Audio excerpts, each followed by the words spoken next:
जैसे ही गोविंद दास जी पद गाते थे, गोसाई जी श्रृंगार करते थे ठाकुर जी का, गोविंद दास जी पीछे खड़े खड़े पद गाते थे। तो जैसे ही गोसाई जी श्रृंगार करते करते थोड़ा श्रृंगार लेने के लिए नेक दूर जाते, ठाकुर जी ऐसे खड़े खड़े नीचे से एक मोती उठाते, मोती उठा के ये मारते टक्के गोविंद दास के सिर पे।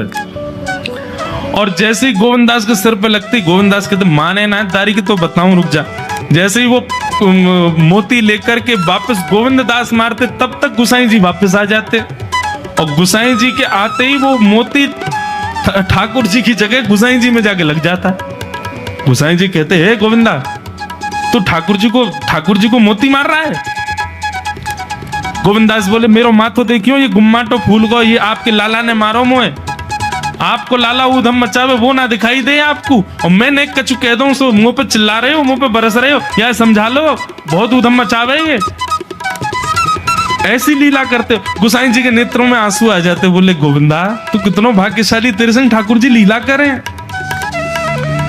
गोविंद दास के साथ ऐसी ऐसी लीला करते महाराज। तो दोपहर के समय जैसे मंदिर बंद होते, ठाकुर जी महाराज फेंटा कस के आ जाते, ए गोविंदा चल खेल में चल रहे हैं। ठाकुर जी गोविंद दास के संग खेलने जाते। एक दिन ठाकुर जी बोले गोविंदा तू घोड़ा बन जा, मैं तेरे ऊपर बैठ के डोलूंगा। गोविंद दास जी घोड़ा बन गए।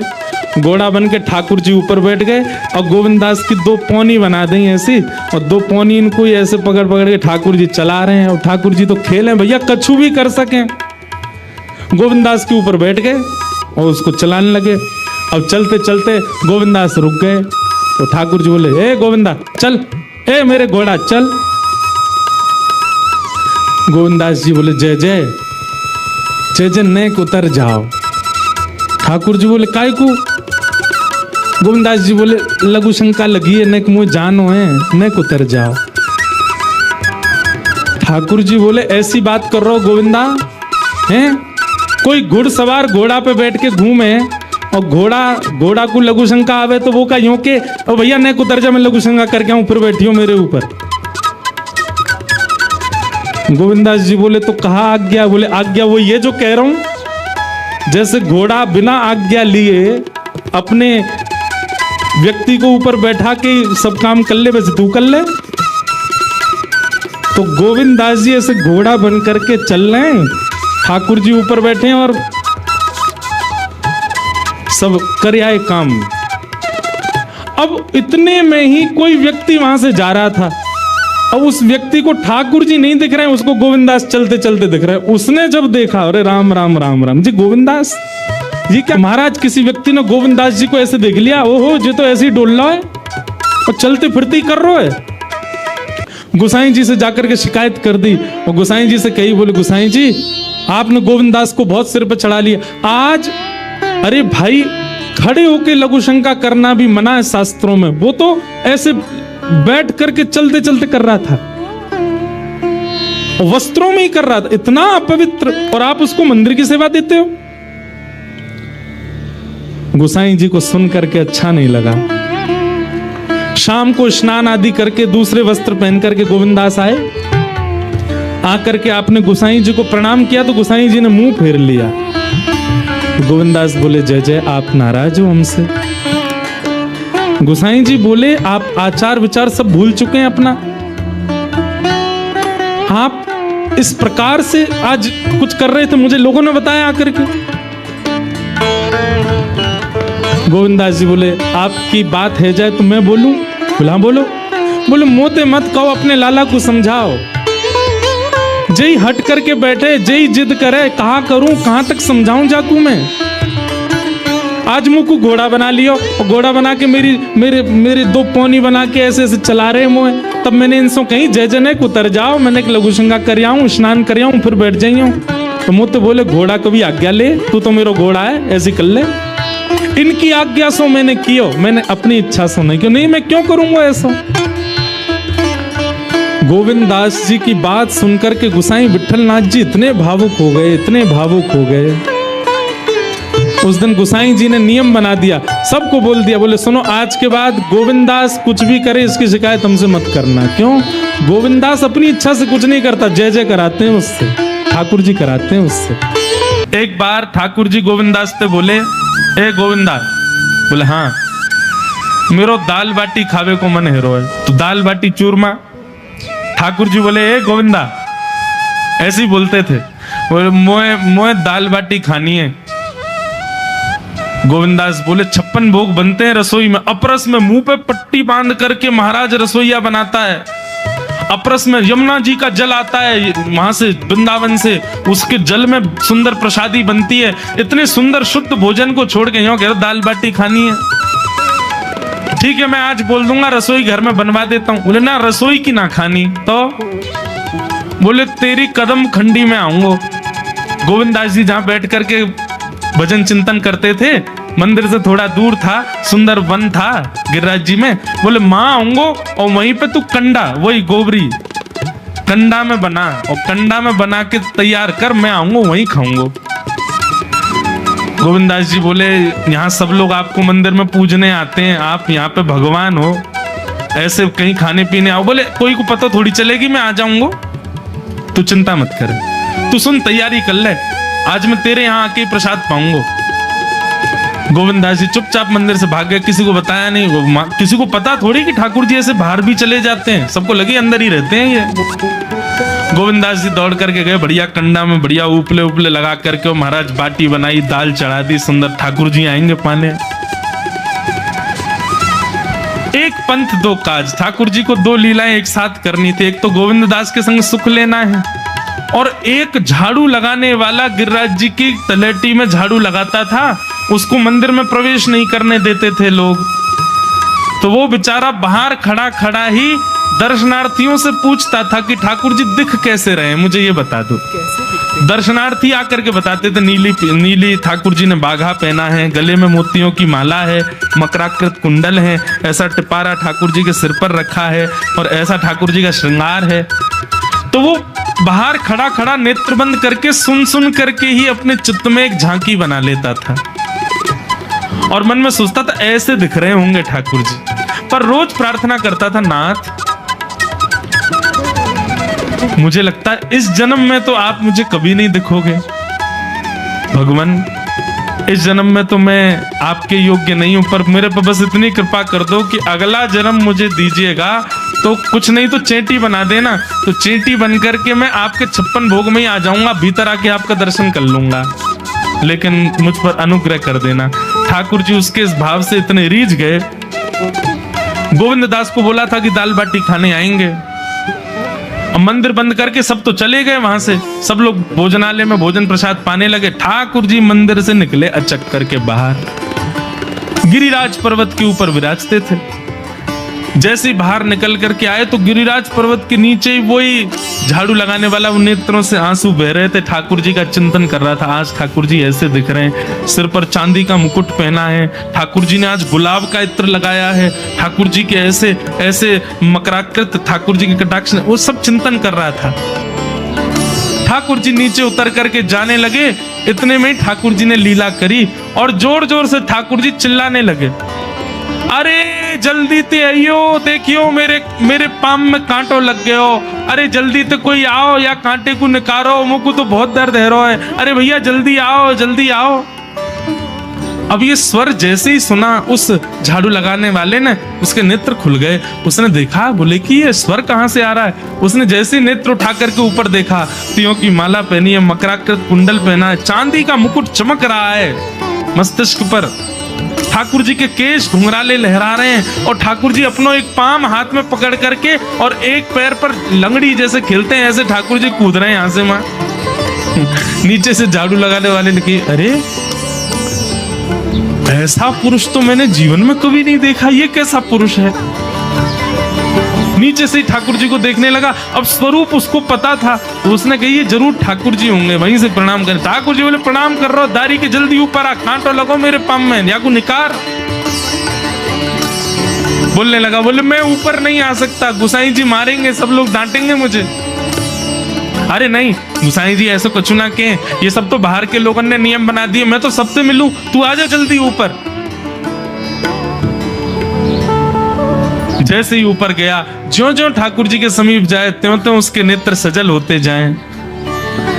ठाकुर जी के बिल्कुल समीप पहुंच गया। भगवान बोले देख काई को रो भैया, जल्दी कर, मेरे पाम में कांटो लगो या को निकार। जिन चरण कमलों के स्पर्श के लिए सदा लक्ष्मी लालायित रहती है, ठाकुर जी ने उसकी गोद में अनायास अपने चरण रख दिए। बोले जल्दी कांटो निकार, कांटो लग गो मेरे पाम में। अब वो ठाकुर जी के सुंदर तलवों को अपने हाथ से ऐसे देख रहा है, ढूंढ रहा है कहाँ कांटा लगा है। कहीं उसको कांटा मिल गया। अब इतने कोमल चरण ठाकुर जी के, उसके नेत्रों से आंसू भी गिरते जा रहे हैं, भाव विह्वल होता जा रहा है। मेरे सौभाग्य की सराहना, ठाकुर जी के इतने समीप। कांटा निकालने के लिए बार बार अपने अंगूठे से खींचे, लेकिन कांटा नहीं निकले। ठाकुर जी बोले अरे जे हाथ पे ना निकलेगो। उसने पूछा कैसे निकलेगा? बोले अरे मेरो पाम पकड़ के अपने मुंह के पास ले जा और दांतन से निकाल, तब निकलेगो ये। आहा, कितनी कृपा की ठाकुर। कृपा की न होती जो आदत तुम्हारी, तो सुनी ही रहती अदालत तुम्हारी। जो दीनों के दिल में जगह तुम न पाते, तो किस दिल में होती हिफाजत तुम्हारी। कृपा की न होती जो आदत तुम्हारी, तो सुनी ही रहती अदालत तुम्हारी। कितनी कृपा। उसने कांटा निकाला मुख से। ठाकुर जी बोले अब चल, मुंह से चलो ना जा रहा। गोविंद दास ने अपनी कदम खंडी में दाल बाटी बनाई है, मुँह ले चल वहां पे। बोला कैसे लेके चलूं? बोले तेरे कंधान पे बैठ जाऊंगा मैं। और ठाकुर जी ने अपने दोनों पांव ऐसे लटका लिए उसके यहाँ पे और सिर पकड़ करके उसके ऊपर ही बैठ गए। बोले चल ले चल मुंह। वो तो महाराज बेहोशी सी हो रही है, उसको विश्वास ही नहीं हो रहा ठाकुर जी मेरे संग इतनी बड़ी लीला कर रहे हैं। गोविंद दास की कदम खंडी में पहुंचने से पहले उस बालक ने ठाकुर जी गोविंद दास जी मुझे बहुत मारेंगे, अगर उनको पता चल गई मैंने आपको छू लिया है तो मुझे बहुत डांटेंगे। आप एक काम करो, अब यहाँ से आप पैदल चले जाओ, मैं यहीं खड़ा हूँ। ठाकुर जी बोले यहीं खड़ो रही हो, तेरे काजी दाल बाटी लेके आऊंगा मैं। ठाकुर जी पहुंच गए गोविंद दास के पास। आहा, जो ठाकुर जी अचल दिखते हैं सबको मंदिर में, वो सचल दिखते हैं गोविंद दास को। कितनी बड़ी कृपा। गोविंद दास के यहाँ ठाकुर जी पहुंच गए और पहुंच करके ठाकुर जी बोले चल गोविंदा जल्दी खवा, मुझको तो बहुत जोर की भूख लगी है। गोविंद दास बोले हाँ हाँ बिराजो। सुंदर व्यवस्था कर दी। ठाकुर जी बैठ गए और बैठ करके सामने पत्तल पर महाराज बाटी रखी, दाल रखी, चूरमा रखी, चटनी रखी, सब बढ़िया सुंदर सजा दी। अब ठाकुर जी पा रहे हैं, प्रेम से पाते जा रहे हैं और पाते पाते बीच में गए और ला और जल्दी ला, भूख लग रही है मुझको। गोविंद दास बोले पहले इनको तो खा लो।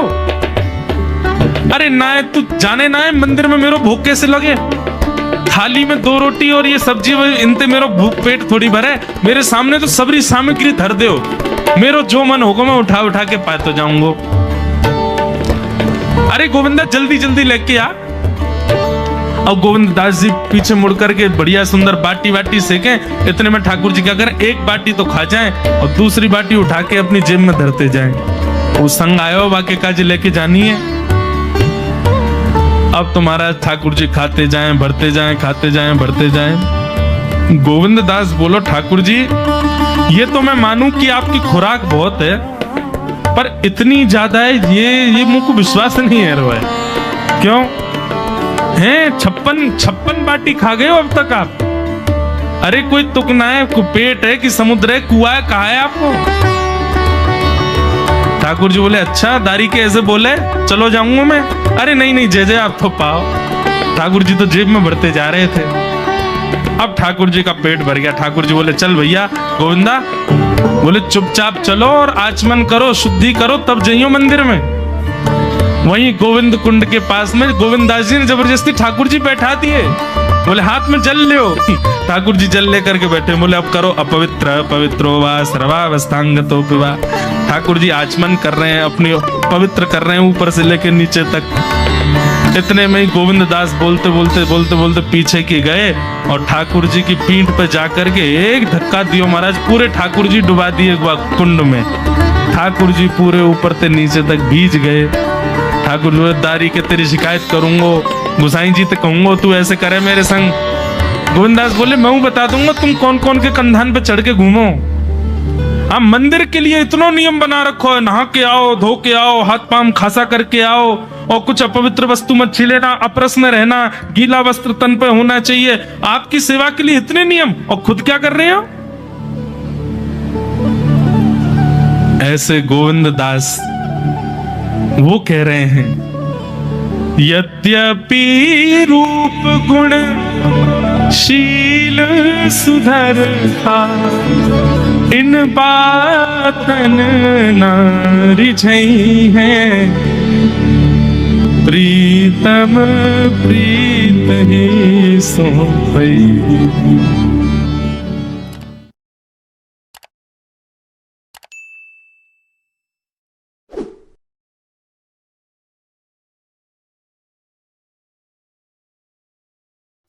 पूर्णमासी निकल पड़ी। ठाकुर जी यहाँ गैया चरा रहे थे अपनी, बाकी के सब सखा अपने अपने घर को जा चुके, एक मन सुखा ठाकुर जी के पास रह गया था। पूर्णमासी दूर से देख रहे, बोले हाँ बढ़िया है, सबरे सखा चले गए, मन सुखा का पतलो सोया तो 2-4 रेपटा में मैं गिरा दूंगी, कन्हैया ले जाऊंगी। पूर्णमासी जो थी उसकी आयु होगी 80-90 के लगभग, और ऐसे थोड़े लचक लचक के चलती, जैसी चलती आ रही इतने में ही मन सुखा बोलो, लाला देखियो ऐसा लग रहा हो कोई झूला झूल तो भयो आ रहा का। ठाकुर जी बोले हमें लग तो ऐसा ही रहो कोई झूला ही चल तो भयो आ रहा का। थोड़ी पास आई तो इतने में मन सुखा, अरे लाला जी तो वो है पूर्णमासी। ठाकुर जी बोले जी कहा करे? बोले ये क्वार इनको ब्याह कराती डोले, कोई क्वारो दिख जाए वही को ब्याह करा दे। आज हमारो तेरो सौभाग्य देख, मधुमंगल तनसुखा मनसुखा तनसुखा धनसुखा सबरे चले गए, बस मैं और तू ही बचे हैं, और हमारे सामने पूर्णमासी आई है। आज चूकनो नहीं है, अपनो ब्याह को सब प्रस्ताव धर लेंगे, कर लेंगे बढ़िया थे। जैसे पूर्णमासी आई, ठाकुर जी अरे मासी बड़ी दिनान में मिलियो, जय हो, दंडवत प्रणाम। ठाकुर जी की प्रणाम देख करके पूर्ण, अरे मेरो लाला, अरे कन्हैया इतकू आजा, हृदय ते लग जा मेरे, अरे लाला तू को ऐसी बहु ढूंढ के लाऊंगी मैं, तू कहा पूरा नंदगाम देखते रहेगो। मन सुखा बोलो हम भी हैं मासी, यहाँ पे हम प्रणाम कर रहे हैं दंडवत लेट के। तो पूर्णमासी कह रही है तो ऐसा आशीर्वाद दूं कि तू बतासो सो है जाए, कोई पाम धरे पट्ट फूट जाए। हमें ऐसा आशीर्वाद काय को दे रही है? बोले तू अपनो काम कर, मैं जा काम को आई हूं वो मुंह करन दे। लाला तेरे काज एक बहुत सुंदर छोरी देखी है मैंने, और तो ले जावे आई हूं, मां चल मेरे संग। ठाकुर जी बोले कौन सी छोरी है? बोले अपने बरसाने में। बोले बरसाने में भानु बाबा की छोरी राधा रानी? पूर्णमासी बोले हम जाने तो तू सब है, बस बात बनावे। लाला मां सबरी चर्चा कर रही है तो देखनो चाहे एक बार, तो वो सबरी तो यूं कह रही तुम कैसे उछल बल के ले आओ, लेकिन लाला तो मैं बता दूं स्पष्ट बात, तू मेरे संग राजी राजी चलो चल, वहां पे सबरी सकीन को तो दिखा लाऊंगी, तेरो ब्याह है जाएगो, बढ़िया प्रेम ते रहियो। फिर मन सुखा बोलो ऐसे नहीं जाएगो लाला हमारो, पहले मेरे काजी भी छोरी बताओ, जब मेरो ब्याह भी पक्को बताए दोगी तब लाला जावेगा और मैं संग जाऊंगो। पूर्णमासी बोले तो बिल्कुल ना लेके जाऊंगी। मनसुखा बोलो मैं तो जाऊंगा लाला, अकेले छोड़, यशोदा मैया ने जिम्मेवारी दे रखी है हमें, लाला एक क्षण के काज भी अकेलो नहीं रहेगो, हम तो संग जाएंगे आके। पूर्णमासी बोली अब लाला देख देरी मत करे, रात है जाएगी, फिर सब तो ढूंढेंगे, तू जल्दी चल मेरे संग बरसाने, और माँ सबरे तेरी प्रतीक्षा कर रहे हैं। ठाकुर जी बोले नहीं एक बार यूं बताए तो मैं कैसा लग रहा हूँ? पूर्णमासी बोली लाला बहुत सुंदर लग रहा हो, बहुत चोखा लग रहा हो, बिल्कुल एकदम बढ़िया। अभी गैया चरा रहे हैं, गोबर लगाए जगह जगह पे, लेकिन फिर भी पूर्णमासी कह रही बहुत बढ़िया लग रहा हो लाला, ऐसी चलो चल। मनसुखा बोलो हम बता दे हम कैसे लग रहे हैं? तू तो ऐसा लग रहा हो कोई बंदर नहा के आयो हो, बाकी सबरे बाल चिपक जाए। मनसुखा बोलो तू मुझे ज्यादा ना बोल रही, यूं ना पता कि लाला अगर मैं इशारों कर दूंगा तो जावेगो नहीं बरसाने की ओर।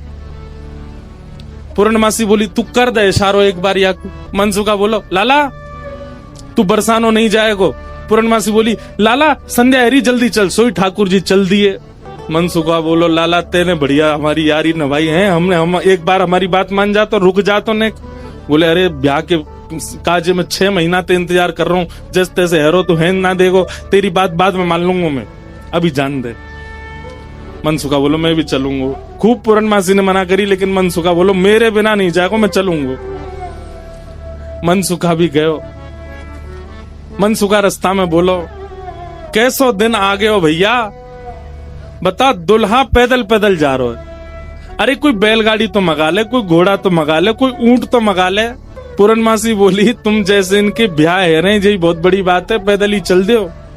बोले देख मैं तो पैदल चलूंगा, लेकिन लाला पैदल इतना दूर बरसानो पैदल थोड़ी जाएगा। या के काजे अब तेरे काजे ऊंट कहां ते लाऊं मैं, तेरे काजे घोड़ी कहां ते लाऊं मैं। मनसुखा बोलो वैसे जरूरत तो ना है, तुम नेक और झुक जाओ तो तुम ही काफी हो, तुम पे ही बैठ जाएगा। थोड़ी तो झुकी भाई हो, नेक और झुक जाओ। लेकिन पूर्ण ब्रज में सबको सुख मिलता है ठाकुर जी के साथ। पूर्णमासी नेक और झुक गई, ठाकुर जी अपने कंधा पे बैठा लिए और दोनों तरफ पैर लटका करके ठाकुर जी मुंह दिखाई करवे जा रहे हैं, अपनों ही मुंह दिखावे जा रहे हैं ससुराल। ठाकुर जी पहुंच गए, जाए करके जैसे ही पहुंचे तो पहुंचते ही स्वागत ही ऐसा कि अच्छा तुझे ही है वो कारे कारे कारे काले कलूटे। ठाकुर जी की रूप माधुरी पर ही आक्षेप करने लगी सब सखियां घेर करके बैठी हैं और अब आपस में चर्चा करनी। बीच में मनसुखा भी बैठा है। सखियां आकर के बोली मैया जमाई तो आयो संग में, पर ये अपने गांव ते बंदरन ने काई को लिया आयो संग में। मनसुखा बोला हम बंदर ना है, हम लाला के सखा हैं, हमारे कहे बिना कछु ना करे लाला। हम कहें तो उठे, हम कहें तो बैठे, हम कहें तो चले, हम कहें तो सोवे, हम कहें तो खावे। धीरे से देख रहे हैं ठाकुर जी, अब की मान जाइयो अगर कछु कहें तो, पिछली बार तो चल दियो।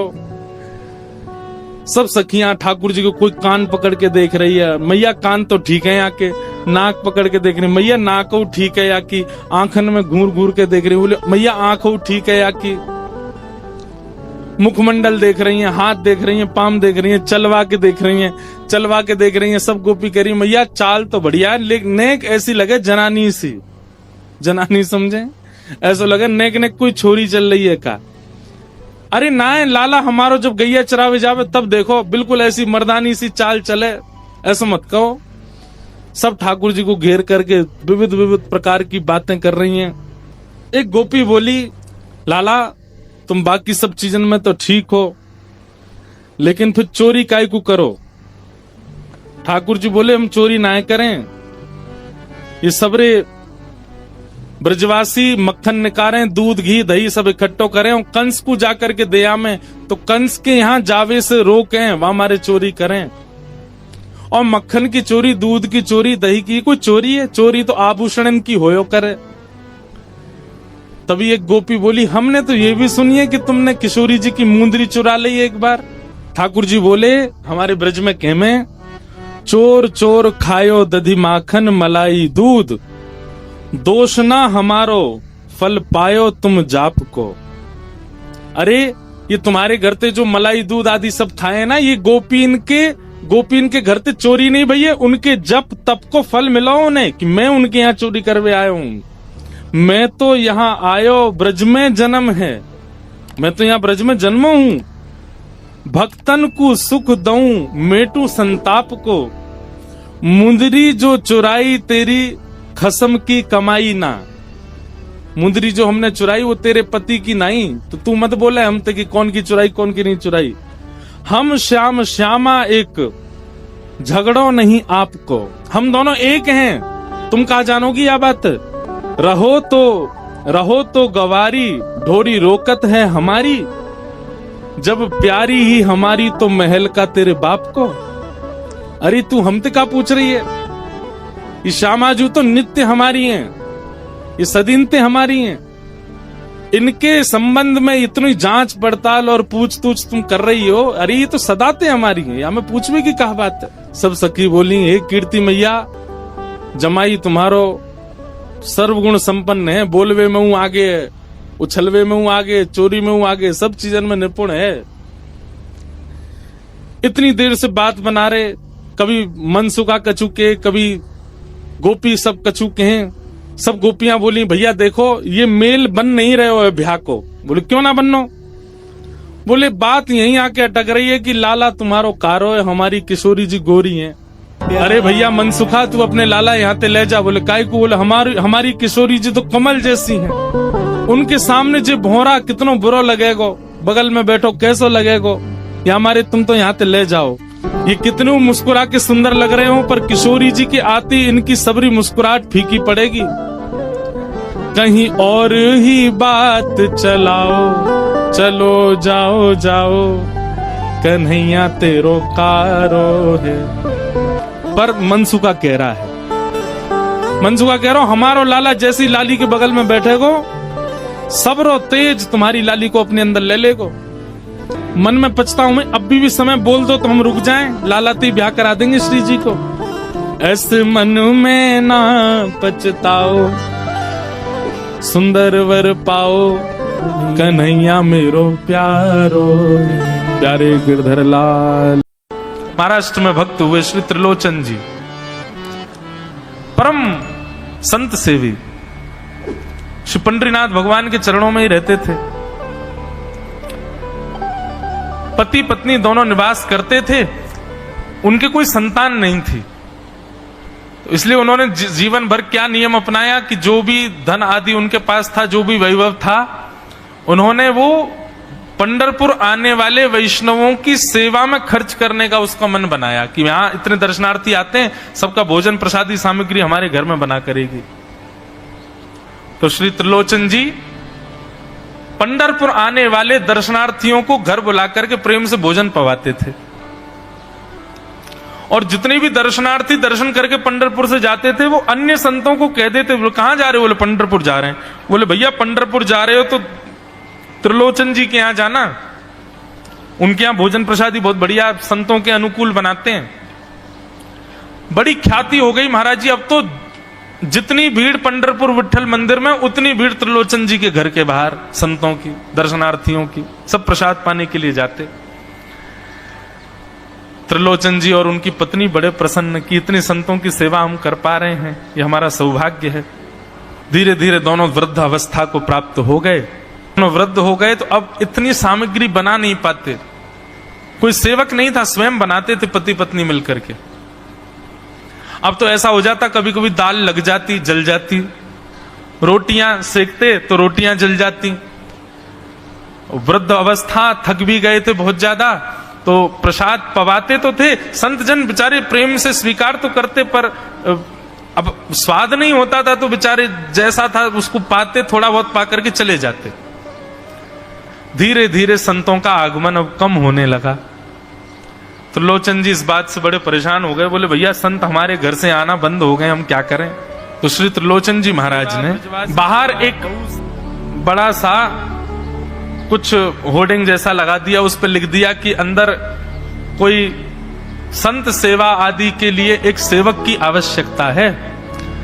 अगर किसी के अंदर सेवा भाव हो तो वो आकर के भीतर संपर्क करे। सेवा, ब्रजवासी सेवा, गौ सेवा, इन सब सेवाओं के प्रकल्प में यदि आप सेवक की कामना करोगे तो कहीं ना कहीं किसी ना किसी रूप में ठाकुर जी आएंगे सेवा के लिए। त्रिलोचन जी ने बाहर लिख दिया कि भाई संत सेवा के लिए सेवक की आवश्यकता है, यदि कोई सेवा भावी सेवा करना चाहता है तो भीतर आके संपर्क करे। अब यह बोर्ड पढ़ लिया हमारे श्री पंडरीनाथ भगवान ने, और श्री विठल भगवान एक छोटे से बालक का रूप धारण करके त्रिलोचन जी के यहाँ पहुंच गए। त्रिलोचन जी के यहाँ पहुंचे, त्रिलोचन जी बैठे थे। बोले साहब जी, आपने बाहर लिख रखा है संत सेवा के लिए यदि कोई इच्छुक हो तो भीतर आके संपर्क करे, मुझे सेवा करनी है। त्रिलोचन जी और उनकी पत्नी देखें, बोले कितना छोटा सा बालक है, कितना प्यारा है, ये तुम्हारे माता पिता नहीं है? बोले होंगे तो पता नहीं, मुझे तो पता नहीं, मैंने कभी देखा नहीं अपने माता पिता को, मैं अकेला ही हूं, ना मेरे कोई भाई है, ना कोई मेरे मित्र है, ना मेरे कोई बंधु है, ना मेरे माता पिता, मैं अकेला ही हूं। त्रिलोचन जी की पत्नी को तो इतनी दया सी आ गई, अरे राम राम, बेचारा अकेला बालक है। अच्छा चलो ठीक है, तुम यहां सेवा कर लेना, लेकिन कुछ नियम है उनको सुन लो। सबसे पहले तो अपना नाम बताओ, तुम्हारा नाम क्या है? विट्ठल भगवान ही थे, वो तो छोटे से बालक के रूप में गए थे। बोले मेरा नाम है अंतर्यामी। त्रिलोचन जी बोले नाम सुनकर के तो ऐसा लगता है जैसे सच में अंतर्यामी है क्या। अच्छा बेटा अंतर्यामी सेवा करोगे? बोले ये सेवा करना तो मेरा जन्म जन्मांतर का काम है, मैं यही तो करता हूं। संतों की सेवा करना, वैष्णवों की सेवा करना, भक्तों की रक्षा करना, ये मेरा जन्म सिद्ध अधिकार है, मैं इसी के लिए ही आता हूं। त्रिलोचन जी और उनकी पत्नी एक दूसरे का मुख देख करके बोले नेक सा बालक है, लेकिन बोलता कैसे है? ठाकुर जी तो सत्य ही बोल रहे थे। बोले अच्छा, सुबह एक सब्जी बनानी पड़ेगी, दाल बनानी पड़ेगी, और हमारे यहाँ लगभग 100-150 संत आते हैं, उनके हिसाब की रोटी बनानी पड़ेगी, और सब बेटा तुमको करना पड़ेगा। हम थोड़ा बहुत सहायता कर देंगे, हमसे ज्यादा बनता नहीं है, तुमको ही सब सिद्ध करना पड़ेगा। अंतर्यामी भगवान बोले बिल्कुल निश्चिंत रहो, हम खीर भी बनाएंगे, हम रबड़ी भी बनाएंगे, हम रायता भी बना दिया करेंगे, हम 2-4 सब्जी और बना दिया करेंगे। त्रिलोचन जी बोले नेक सा बालक, सब जानते हो तुम? बोले हाँ हमको सब आता है, दुनिया का कोई काम नहीं जो हमको नहीं आता हो, और सुनिए झाड़ू पोछा बर्तन भी कर देंगे हम। त्रिलोचन जी तो बड़े खुश हो गए, बहुत बढ़िया सेवक मिला यार, ये तो सब काम करता है। लेकिन भगवान बोले लेकिन अब हमारी शर्त सुनो। त्रिलोचन जी बोले तुम्हारी भी शर्त है? बोले हाँ। क्या शर्त है भैया? बोले हमारी पहली शर्त यह है कि हम दुनिया को बना के खिलाएंगे, लेकिन हमको आपको बना के खिलाना पड़ेगा, हम अपने हाथ का बना नहीं पाते, हम आपके हाथ का बना। और ये वास्तविकता है, ठाकुर जी पूरी दुनिया को पवाते हैं, लेकिन स्वयं भक्त के हाथ से बना ही पाते हैं। ठाकुर जी बोले हम सारे संतों को बना के पवाएंगे, लेकिन हम अपने हाथ का बना नहीं पाते, आपको हमारे लिए बनाना पड़ेगा। त्रिलोचन जी की पत्नी बोली छोटा सा बालक, इसका आधे हाथ का तो इसका पेट है, एक रोटी में झिक जाएगा ये, इसके लिए मैं बना दिया करूंगी। ठीक है लला, तू बिल्कुल चिंता मत करो, तुम्हारे लिए भोजन हम बना दिया करेंगे। हमारी एक शर्त और सुन लीजिए। बोले क्या? हम कितना भी खाएं हमको टोकना नहीं कभी कि इतना क्यों खा रहे हो। त्रिलोचन जी बोले भैया हम क्यों टोकेंगे, तुम बढ़िया 2-3 रोटी खा लिया करना। बोले 2-3 रोटी तो हमारी दाढ़ में छुप जाती है कहीं पर, हम तो प्रेम से पाते हैं। बस आप लोग ये नियम याद रखना, आप कभी ये मत कहना कि इतना क्यों खा रहे हो। और सुनिए एक बात, अगर हमारे सामने कही तो अपराध बनेगा ही, आपका नियम टूटेगा ही। किसी और से जाकर के यदि आपने कह दिया कि बहुत खाता है, क्या बताएं, तो हम उसी दिन अंतर ध्यान हो जाएंगे, उसी दिन आपका घर छोड़ के चले जाएंगे। फिर ढूंढते रहना सेवक। त्रिलोचन जी बोले हम क्यों कहेंगे भैया, हम तो कभी नहीं कहेंगे, हम दोनों तुमको वचन देते हैं, तुम प्रेम से रहो, सबका सेवा करो, हम कभी नहीं कहेंगे कि इतना खाता है। भगवान बोले तो ठीक है, फिर कल से सेवा शुरू।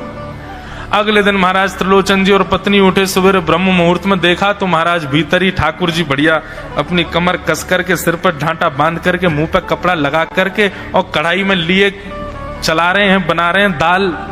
एक हाथ से दाल बना रहे हैं, फिर दौड़ के जाते हैं दूसरी कढ़ाई पे, वहां पर खीर बना रहे हैं, फिर कहीं जाते हैं वहां पूड़ी उछाल करके धर रहे हैं। त्रिलोचन जी और उनकी पत्नी देख रहे खड़े खड़े, अकेले ठाकुर जी सब बना रहे हैं, नेक सा बालक।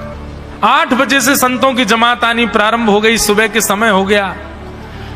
महाराज अकेले ही पत्तल लेकर के दौड़ते हैं, सारे संतों को पत्तल बांट जाते हैं, फिर अकेले ही सामग्री लेकर के जाते हैं और लेकर के सबको बांटते हैं। त्रिलोचन जी कोई सामग्री लेके जाएं तो ठाकुर जी बीच में ही आ जाते हैं, बाबूजी आप जाके बैठो, मैं बांट रहा हूं ना, आप उठ के मत आओ, आप उठ के आओगे सब फैल जाएगा, मैं कर रहा हूं ना सब। अकेले ठाकुर जी, अकेले अंतर्यामी भगवान सब कर रहे थे। और त्रिलोचन जी और उनकी पत्नी बड़े प्रसन्न, जय हो विठोबा, तेने तो भैया ऐसा लगे साक्षात तुम ही आ गए हो, कितनी कृपा हो रही है, देखो कैसा सेवक मिला है। हमें भली संतान नहीं दी ठाकुर जी ने, लेकिन ऐसा सेवक दिया है जिससे परिपूर्ण आनंद हो गया है। संतों की भोजन प्रसादी हुई, महाराज खूब प्रेम से सब संतों को पवाया, संत भी सब वाहवाही करके गए, बोले वाह त्रिलोचन जी आपके यहाँ खूब बार पाया, लेकिन आज जैसा प्रसादी हमने कभी नहीं पाई। त्रिलोचन जी बड़े प्रसन्न। सब संत चले गए, भगवान तुरंत पहुंचा लिया है, पूरे फर्श को मार्जन कर दिया, सब बिल्कुल सारी दरी वरी समेट करके रख दी, सब पत्तल आदि सबको व्यवस्थित कराए, सारे बर्तन मांज करके धर दिए, सब बिल्कुल व्यवस्थित करके और आकर के ठाकुर जी सामने बैठ गए। मैया अब सेवा हमारी तो पूर्ण हो गई, अब हमारी पेट पूजा करो, अब आप लगो रसोई में, हमारे लिए बनाओ। वो तो इतने भाव में आ गए, अरे मेरे लाला मैं अभी बना के लाती हूँ। सुंदर सुंदर सब्जी बनाई, सुंदर रोटी बनाई, सुंदर खीर बनाई, थोड़ी थोड़ी एक एक दोना, दो दोना मान लो सब्जी बनाई, दो दोना खीर बना दी, 10-5 पूड़ी बना दी, ठाकुर जी की बढ़िया थाली लगाई, थाली लगा करके सामने धर दी। अंतर्यामी भगवान बैठ गए, प्रेम से पाने लगे, पाते जाए महाराज, वो तो खाते जाए, खीर उठा करके पी जाए, सब्जी उठा के पी जाओ, और लाओ मैया भूख लगी है जल्दी लाओ। 10 की 10 पूड़ी एक बार में चट और लेकर के आई, बेचारी देती गई, 10 की पूड़ी और धरवा ली, फिर उनको भी पा गए।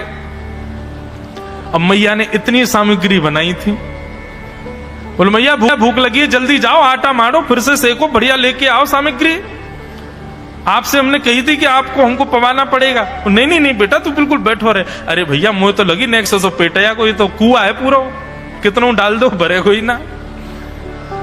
महाराज आटा मारते मारते शाम हो गई, शाम तक ठाकुर जी पाते ही रहे और खूब पेट भर के पाया। महाराज एक आसन पर अखंड 4 घंटा बैठ करके भोजन किया और भोजन करने के बाद ठाकुर जी बोले ठीक है सेठ जी, अब आओ लाओ तेल ले आओ, आपकी नेक मालिश कर दूं, आपकी नेक सेवा कर दूं, आप थक गए होंगे।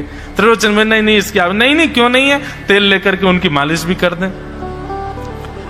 इस प्रकार चले। त्रिलोचन जी की पत्नी बेचारी पहले दिन तो कुछ नहीं बोली, दूसरे दिन भी कुछ नहीं बोली, तीसरे दिन उसके मन में आया, बोले ये क्या कर लिया हमने, सुबह जितना भोजन बनना चाहिए उतना तो ये अकेला ही पाता है, सुबह संतों का ये बना देता, पर शाम को इसके लिए जितना बनता वो संतों के बराबर ही बैठता है पूरा। त्रिलोचन जी कहते नहीं तुमको याद नहीं उसने कहा था कभी कहना नहीं ऐसा। बोले हाँ नहीं मैं ध्यान रखूंगी, नहीं कहना है। लेकिन अंतर्यामी भगवान तो खूब प्रेम से घर के सारे काम कर रहे हैं उनके। महीना 1.5 महीना बीत गया, खूब आनंद से सेवा चल रही थी। एक दिन त्रिलोचन जी की पत्नी पड़ोस में किसी के पास बैठी थी, तो पड़ोसी तो होते ही हैं सब घर के बात बोलने वाले, उन्होंने कह दी, बोले कि आपके घर में तो आजकल बड़ी खुशहाली आ गई है। त्रिलोचन जी को देखा, चेहरे पे कैसा तेज आ गया, लाल लाल टमाटर जैसे गाल हो गए उनके। बोले अरे वो आया है ना अंतर्यामी सेवक हमारा, बहुत सेवा करता है, प्रसादी वगैरह सब वही बनाता है, फिर मालिश करता है उनकी, बढ़िया बढ़िया उनके लिए जूस निकालता है, बढ़िया उनको सब भोजन पानी पवाता है, इसलिए इस वजह से त्रिलोचन जी बढ़िया। वो त्रिलोचन जी तो बढ़िया हो गए, तुम सूख गई हो, तुम इतनी पतली दुबली क्यों हो गई, मेरा दुख कौन जाने। वो सबकी सेवा करता है पर अपनी सेवा मुझसे करवाता है। अरे छोटा सा तो है, ऐसे मटक मटक के जाता है, हम तो उसको देखने के लिए खड़े रहते बाहर, कैसे बढ़िया लगता है। कई लोग तो देखने ही आते हैं उसको कि कैसे सब्जी परोस रहा है, कैसे पूड़ी परोस रहा है, कितना सुंदर लगता है। छोटा सा तो है, उसकी क्या सेवा करनी पड़ती है। अरे बहन तुम क्या जानो, 2, 4, 5, 10 किलो आटे की कब कब में रोटियां पूड़ियां खा जाता है चपेट करके, कुछ पता नहीं चलती, पेट है कुआ है समुद्र है क्या है पता नहीं चलता है, इतना खाता है इतना खाता है इतना खाता है। 4 घंटे की समाधि पर बैठता है एक साथ, थाली नहीं थाल लगाना पड़ता है उसके लिए, इतना खाता है। जैसे ही कहा इतना खाता है, ठाकुर जी अंतर ध्यान हो गए। शाम का समय, त्रिलोचन जी रोज शाम होते ही बैठते थे, थोड़ी देर कुछ चर्चा आदि करते थे भक्तों की। त्रिलोचन जी ने बुलाया, अंतर्यामी, ओ बेटा अंतर्यामी कहां हो, जल्दी आओ, चलो शाम हो गई है, थोड़ी देर बैठे कुछ सत्संग करें कीर्तन करें। अंतर्यामी नहीं आए, पूरे घर में खोज लिया ठाकुर जी नहीं मिले, रसोई घर में खोज लिया ठाकुर जी नहीं मिले, पड़ोसियों से पूछ लिया नहीं मिले, सब्जी मंडी देख आए ठाकुर जी नहीं मिले, पूरा पंढरपुर देख लिया लेकिन ठाकुर जी नहीं मिले। त्रिलोचन जी बड़े उदास हो गए, पत्नी से कहने लगे पता नहीं कहां चला गया, कहां गया होगा पता नहीं। देवी तुमने उससे ये तो नहीं कह दिया था कि इतना क्यों खाते। बोले नहीं नहीं मैं तो कान पकड़ती हूं, मैं कभी नहीं कहती उससे। बोले किसी और से तो नहीं कहा था ना तुमने, क्योंकि उसने वचन दिया था ऐसा कहोगे तो मैं चला जाऊंगा। बोले हाँ आज एक गलती हो गई, पड़ोसी के पास बैठी थी, उससे बात करते करते मेरे मुख से गलती से निकल गया कि अरे उसके लिए तो बहुत बनाना पड़ता है, 10 किलो आटा खा जाता है, इतना खाता है, तो निकल गया था। समझ गए, बोले ओहो इसीलिए चला गया, उसको पता चल गया कि तुमने कह दिया है तभी चला गया है। त्रिलोचन जी और उनकी पत्नी दोनों श्री पंडरीनाथ भगवान मंदिर के दहली पर जाकर के बैठ गए। जाकर के ठाकुर जी के आगे हाथ फैला करके कहने लगे, बोले नाथ, हे पंडरीनाथ, आपने हमको संतान नहीं दी, पुत्र नहीं दिया, पुत्री नहीं दी जीवन में, हमने कभी उसकी अपेक्षा नहीं की, हमने कभी आपसे शिकायत नहीं की कि हमको संतान क्यों नहीं दी है। पर नाथ, एक सेवक हमारे जीवन में आया, और जब से वो सेवक आया हमारे यहाँ संतों की सेवा होने लगी, हमारे यहाँ कीर्तन होने लगा, हमारे यहाँ सत्संग होने लगा, हमारे यहाँ खूब आनंद की उमंग होने लगी। उस सेवक ने हमको आपसे और प्रेम करवा दिया। ठाकुर जी, हम आज आपसे दोनों भीख मांग रहे हैं, हमें कुछ मत दीजिए, आप भी मत मिलिए हमको इस जन्म में, लेकिन हमारे उस सेवक अंतर्यामी को हमको वापस कर दीजिए भगवान, वो जहां कहीं भी हो उसको वापस भेज दो हमारे पास। ऐसा कहकर के रुदन करने लगे, नेत्रों से आंसू गिरने लगे, चरणों में प्रणाम करके श्री पंडरीनाथ भगवान को रुदन करने लगे त्रिलोचन जी और उनकी पत्नी। इतने में ही स्वर सुनाई दिया, बाबूजी। अंतर्यामी का स्वर सुनते ही पीछे मुड़ करके देखा तो पीछे तो कोई दिखा नहीं। अरे इधर देखिए, पीछे कहां देख रहे हैं। वापस से पंडरीनाथ भगवान की ओर देखा तो श्री पंडरीनाथ भगवान की जगह ही अंतर्यामी बालक खड़ा हुआ है, सामने खड़े होकर के उनको आशीष दे रहा है। त्रिलोचन जी तो भाव विह्वल हो गए, बोले कैसी कृपा नाथ आपकी, बोले आप ही थे क्या? बोले तो इतनी अच्छी संत सेवा, इतनी अच्छी खीर, इतनी अच्छी पूड़ी, इतनी अच्छी सब्जी, और आपकी जो सेवा और इतने अच्छे अच्छे सत्संग कीर्तन, ये मेरे अलावा कौन कर सकता है? संतों की सेवा तो मैं ही करता हूं ना। आपने संत सेवा के लिए सेवक मांगा था, इसलिए मैं ही आपके यहां चल करके आ गया। और श्री त्रिलोचन जी पर अद्भुत कृपा करके भगवान ने उनको कृतार्थ